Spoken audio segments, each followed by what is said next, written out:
Hello. It's me, Christina Garcia, the author and illustrator of REN the Arrival. I will be reading chapter 3 today here on YouTube. Thank you for watching.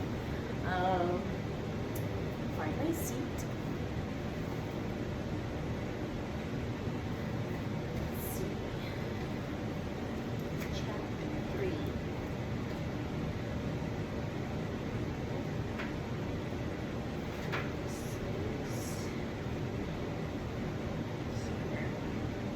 Sorry. Chapter 2. Hopefully you guys had a chance to read or watch chapter 2, but we are going into chapter 3 now. This chapter is called A Last Song. Marisol has gone to Mexico City. She was ready to move on, she said. She even took down the newspaper we had here. She hid enough here in the store. The middle-aged man at the counter replied to Julia, looking over her purchases. Julia had gone to the market the following week to pick up a couple of things and spoke to the man working there. Noticing that the usual girl working was not there, she asked about her.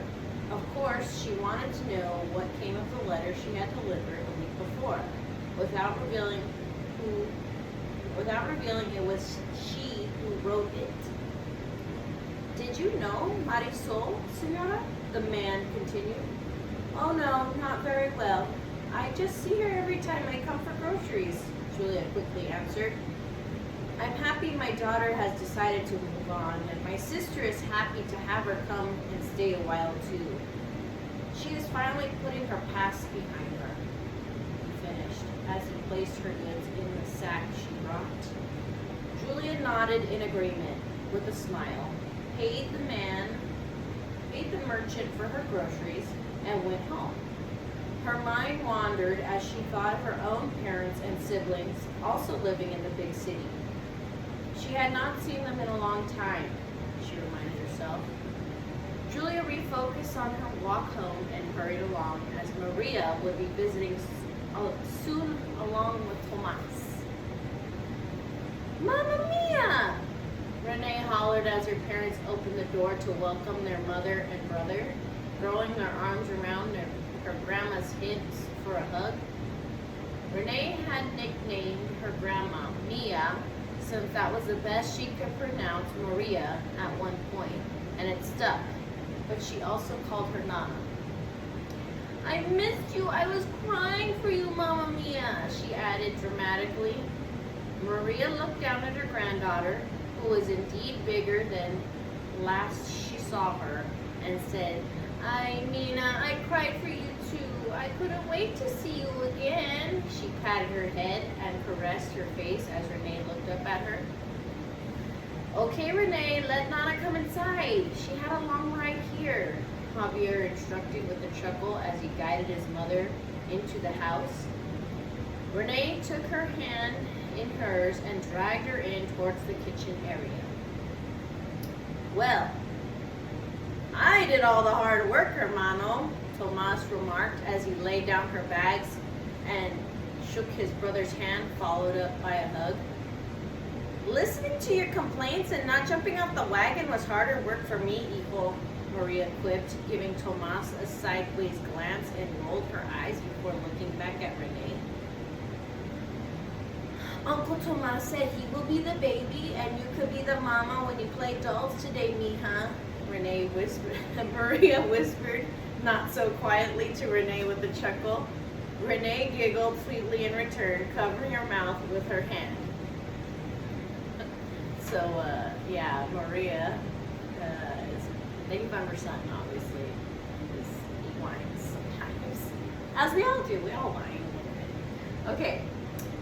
I'll go get my toys, Renee quickly added, leaving Maria in the kitchen with Julia as she ran into the bedroom. Even Reina sensed the excitement in the room and tweeted loudly in her cage nearby. Let me take those for you, Maria, Julia offered with open hands. Maria removed her hat and cape and handed them to her daughter-in-law.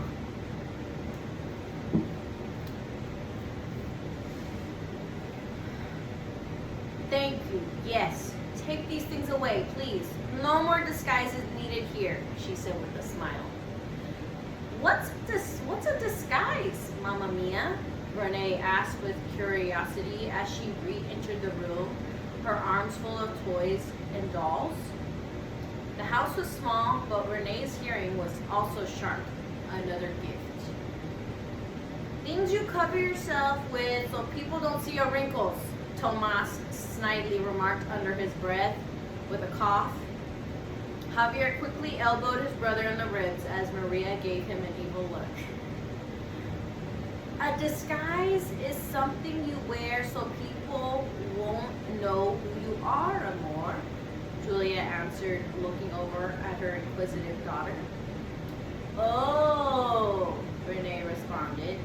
She put her index finger on her chin and stared off for a second as she committed this information to memory. But why do you need it for? She inquired again. I just do it to keep me safe, mija. It covers my beauty when I travel to see you. People might think Uncle Tomas finally has a wife to go out of town with, so I dress like an hombre, Maria answered. She then put on her head wrap from her bag, smiling at Renee before wiping it off to look at Tomas, who was rolling his eyes. Javier and Julia chuckled and shook their heads. Later that night, everyone settled into their sleeping areas. Javier and Julia had gone to bed. Sorry, I thought my phone stopped recording. Let's see.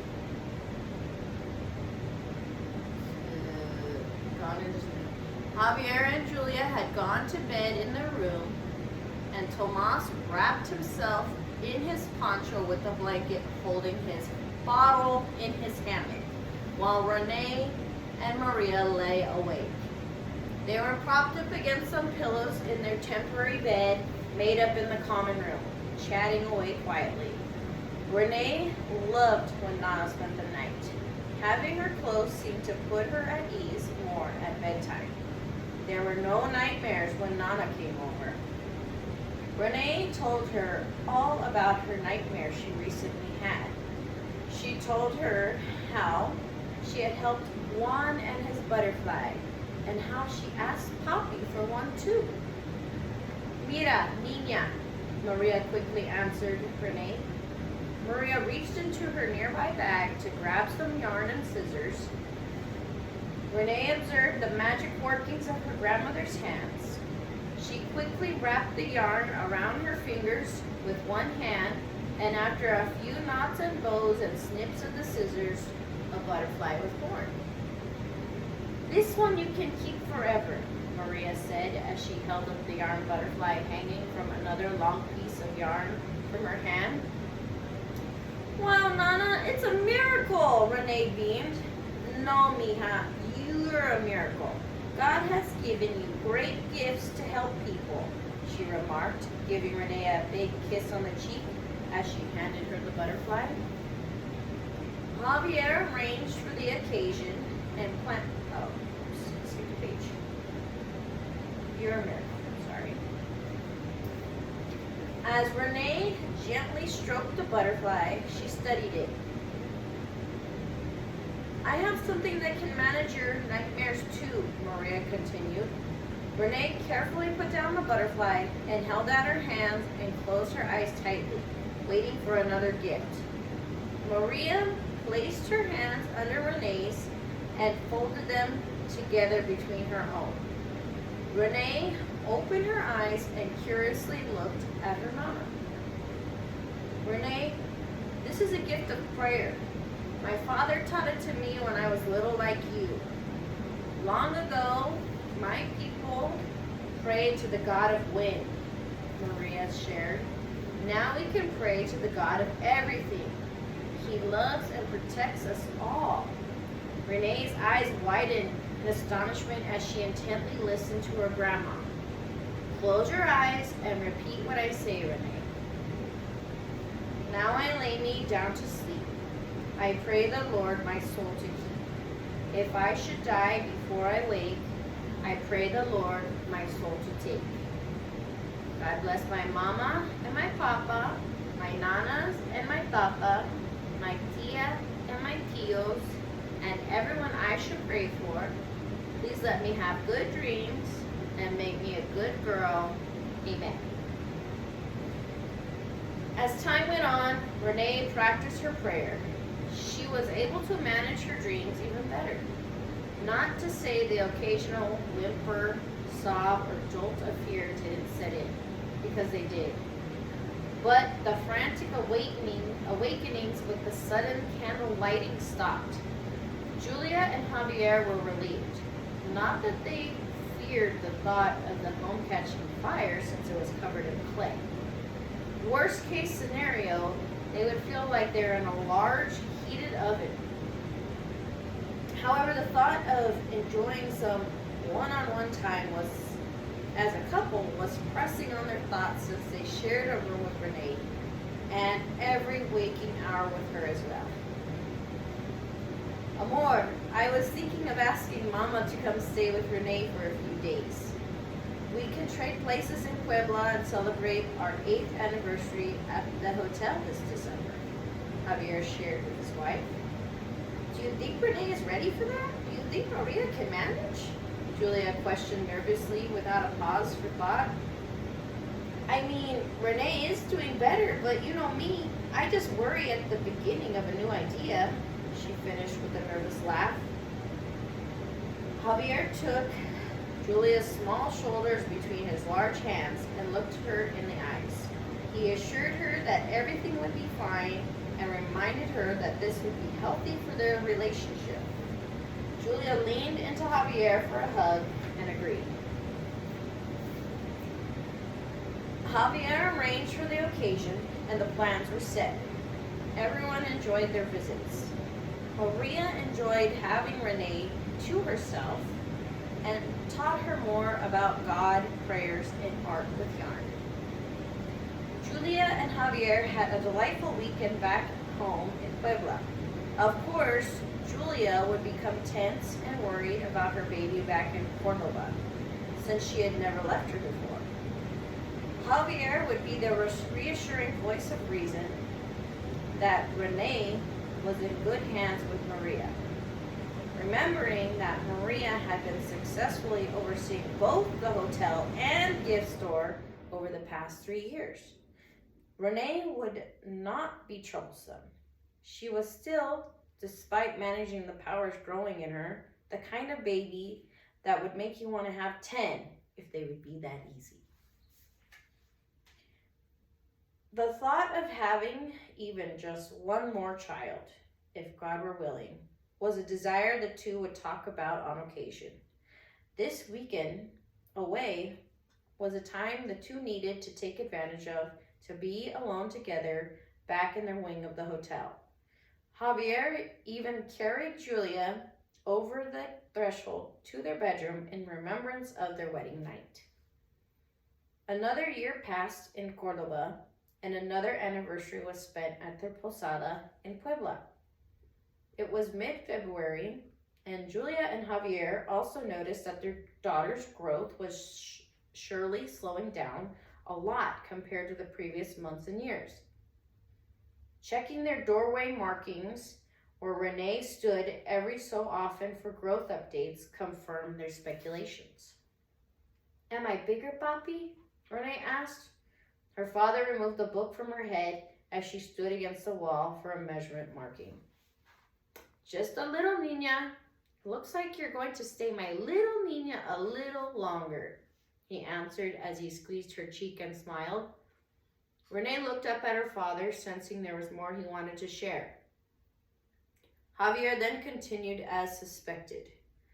You know, your mama and I have been talking about when we can move back to the posada with you, where you could be with Nana and closer to the others, Javier continued.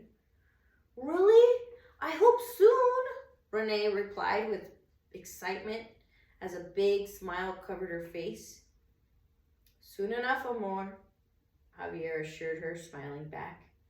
Renee nodded at her father in anticipation and headed out to the courtyard where Reina was singing. Just then, Julia rushed up to Javier with a notebook in hand.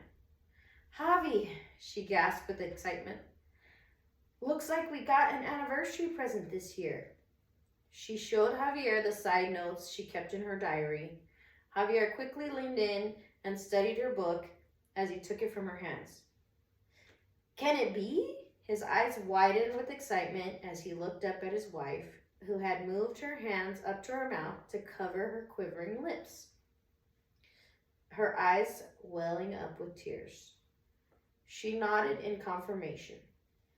Javier dropped the diary and his measurement book to the floor and joyfully hugged his wife tight. "God is good," he whispered as he embraced his wife. Julia just nodded, and after a moment had passed, she pleaded, "Okay, amor, let's not squeeze him out just yet. Your arms are so powerful like a vice." That part makes me a little emotional. Okay, so Javier let her go, looked down at his wife, traced her face with his hand, and leaned down to kiss her sweetly. His eyes then continued down to her stomach as he proceeded to caress it carefully. As time continued, Julia's belly grew with the pregnancy, now surpassing the time they had lost the baby, and the point came where the bump wasn't as unnoticeable.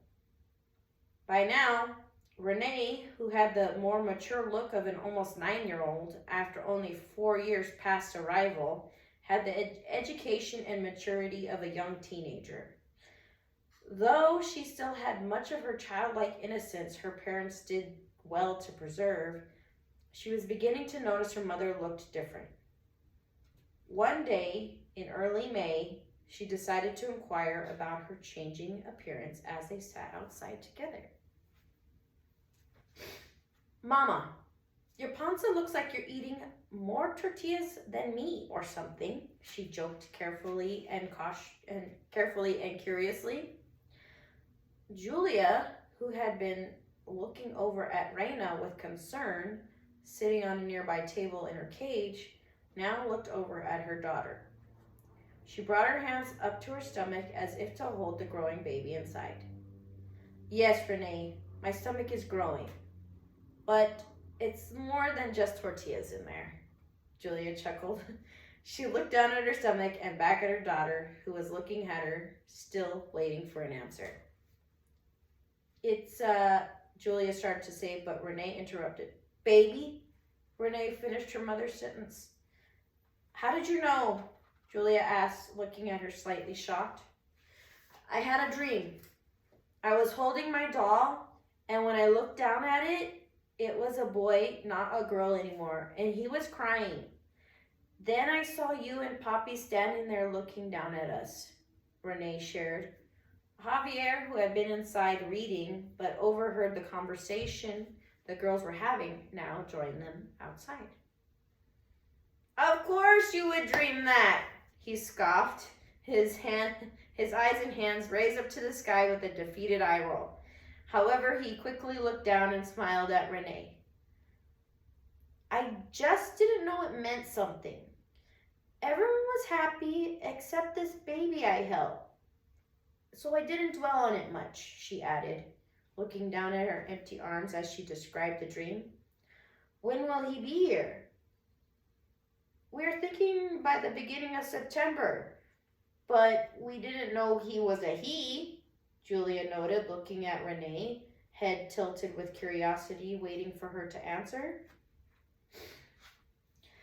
"Well, the baby in my dream looked a little like Uncle Tomas," she said with a laugh, "but of course, much smaller.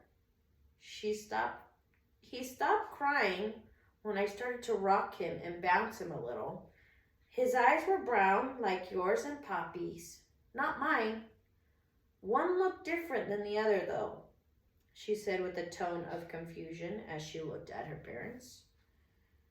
Julia looked up concernedly at Javier, who was standing beside where she sat, grabbing his hand tightly that was on her shoulder. She looked back at Renee, as did Javier, who patted her hand in reassurance. Renee quickly apologized, sensing the uneasy demeanor in her mother. I'm sorry. Maybe I shared too much. No, mija, Javier quickly interjected as he quickly moved in front of Renee, getting down on his knee. Never stop sharing with us. We want to hear all your stories, dreams, ideas, and questions. You have many gifts, and you are a gift to us all, he finished as he took her hands in his and patted them to comfort her. Renee smiled at her father, but deep down she felt a sort of guilt for what she shared, mostly with her mother, who looked so concerned for the new news. It seemed she was worried about something she shared. Maybe she'd be more careful around her mother with her words, she told herself.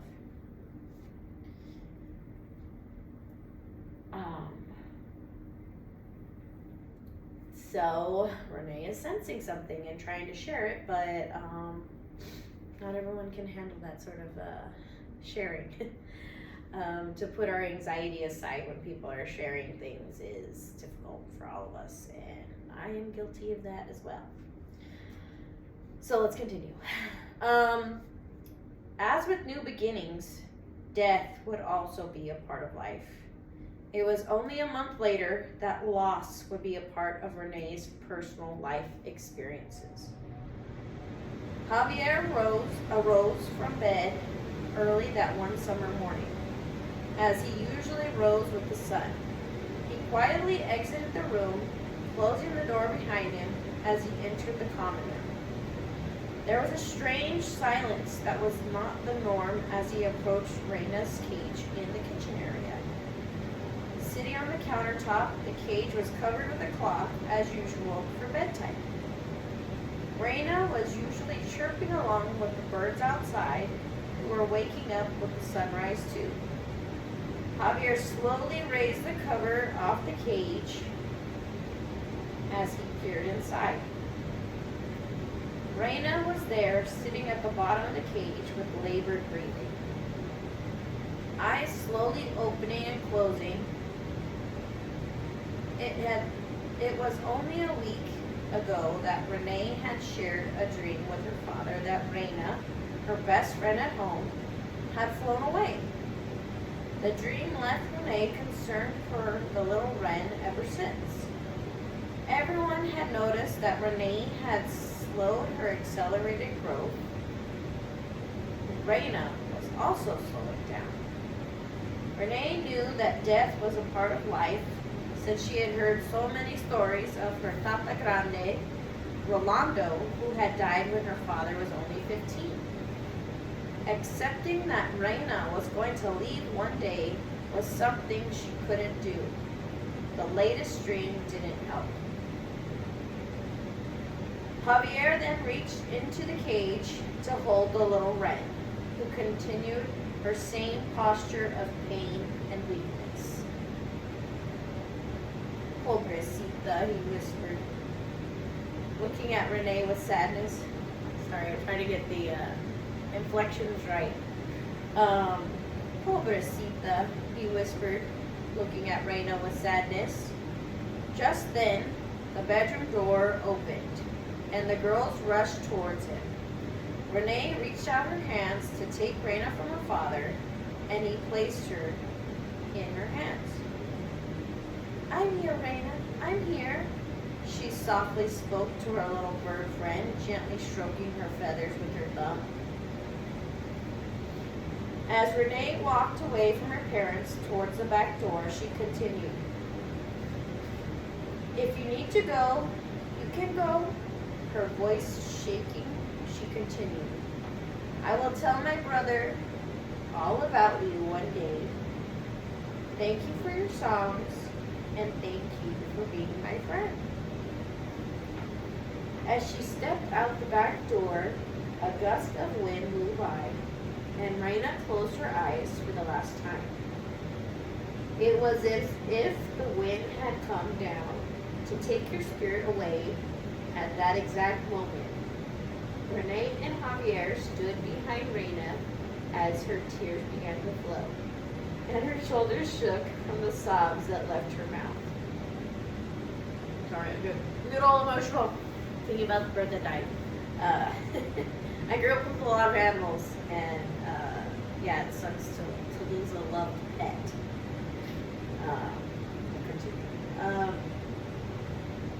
Javier pulled a handkerchief from his pocket and placed it over Reina and scooped up the lifeless Ren from his daughter's hands. Renee turned to embrace her mother as she continued to cry. After finding a small basket nearby, his daughter undoubtedly weaved herself. He placed Reina inside, wrapped in the handkerchief. Reina was buried in her basket later that morning near the large tree where a swing hung for Renee. A tiny cross was fashioned from sticks and string and placed at the site. And the three of them took turns saying their final goodbyes. When Julia's turn to speak came up, she unfolded a piece of paper she had written on. Writing always helped her better communicate when she needed it most.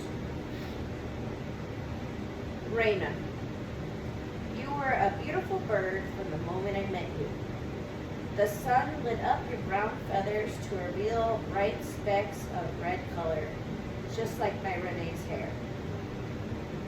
Javier told me a red was a symbol of a bird, and that gave me hope for better things to come. You even helped me to name my baby girl, who arrived just after you did. One of the happiest days of my life, and you were a part of it. Thank you for making us smile with happy songs and dances around in your cage. We will never forget you, Nina.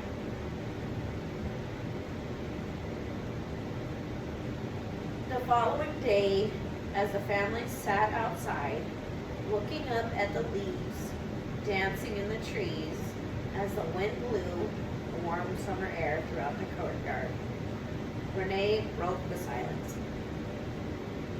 Mama, yesterday you said Reina and I arrived the same day. What did that mean? She looked at her mother. She looked in her mother's direction, and Javier looked up from his book to face his daughter's inquiry as well. Julia took a deep breath and looked at Renee. You did not grow in my stomach like this baby here and the babies in the books we've taught you about, she admitted as she scooted closer to Renee. Neha, when we tell you that you are a gift from God, we mean it. All babies are a gift from God, and you really were a gift from God. That's right, Javier added. Like Reina was a gift from that woman I helped in Italy. An angel in disguise that your mama helped that day gave us you. Renee looked at her parents. I have to go get tissue. I was still crying from earlier.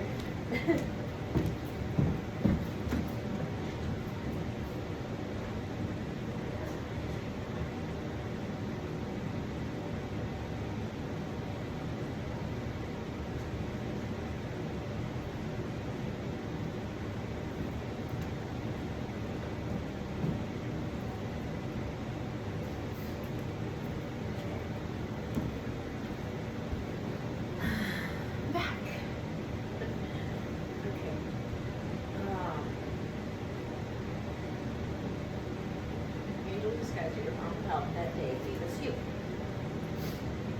Renee looked at her parents, knowing that this was the truth. She had known she looked a little different from her family. Her hazel eyes, no one else had. Red highlights in her hair that shone in the sun, her family would comment on when she played outside. Also, no one else had. Having powers, lighting candles with her mind, and the dreams, the proof was all there and made sense. What did she look like? Renee finally asked after a few moments of silence as she reflected on the facts. Renee seemed to take the news with ease. A sense of peace was upon her, calming her emotions as another gift began maturing inside her. Come with me, Julia instructed. Javier helped Julia up off the blanket, and she waddled just enough to notice as she headed into the house, followed by Renee and Javier. As she entered the house, she made her way with purpose towards the corner of the kitchen area. She carefully shook free a wooden piece of molding that revealed a secret hiding place. The slot was just big enough to conceal a stretched canvas or two. Julia then reached in and slid one out. She nodded with a smile in remembrance and turned to face Renee. Renee approached her mother and then took the canvas into her hands and studied the artwork her mother had made. It was a beautiful angel with enormous wings in pearl white. She had long braided hair that flowed down her chest, brown and red in color, and donned a beautiful flowing brown robe. She looked strong and sturdy, and there in her arms was a baby clothed in white. This is me too? Renee inquired softly, eyes still locked on the painting. Yes, Renee. Your mother painted this the morning after we arrived here in Cordoba. Neither of us slept that night. We were just so excited to have you in our lives. Mama just had to capture the moment we first saw you in Angela's arms, Javier answered. Julia removed another item from the slot and handed it to Renee. A small white blanket with gold trim that glistened in the window light, matching the one in the painting. And this was mine, Renee added, as if she knew this part. That's right, amor, Julia said with a smile. If it weren't for your arrival, we would still be waiting to raise a child, Javier noted as he approached his daughter, placing his hand on her shoulder. Thank you for sharing the story with me, Renee replied, graciously, gazing up at her parents.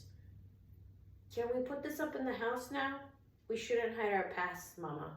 It's a beautiful painting.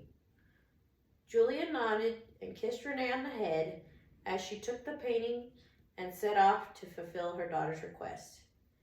After all, their visitors all knew the story. There was no secret to hide, at least on Javier's side of the family. So, that was chapter 3, last song. And the last song is because the little bird Reina passed away. But we're going to head into a new beginning where Renee is going to have a new friend, a little brother. So that's going to be exciting. And I really don't need to apologize for my emotions. But I did get a little emotional. This book makes me emotional. I put a lot of thought into writing it and trying to describe these circumstances as best I could. Some stories I can relate to personally. Otherwise, I probably know somebody who has experienced these things.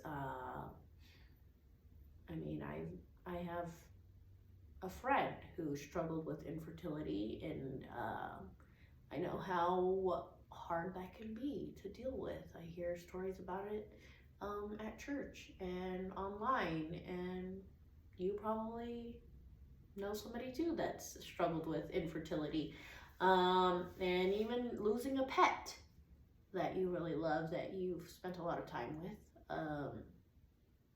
I grew up with birds, so that's why I chose to have a bird as a sidekick as opposed to a dog or a cat, or in Harry Potter they have a rat. Ron has a rat. But yeah, I chose a bird, and I just want to thank you guys for watching. Thank you for tuning into this YouTube channel. Remember to like, share, subscribe. And if you like this book, please go ahead and purchase it on Amazon through my website, theinkcrusader.com/store. We have the 3 different versions there. I'm still working on the audio. It's a lot of work trying to market and sell a book on your own.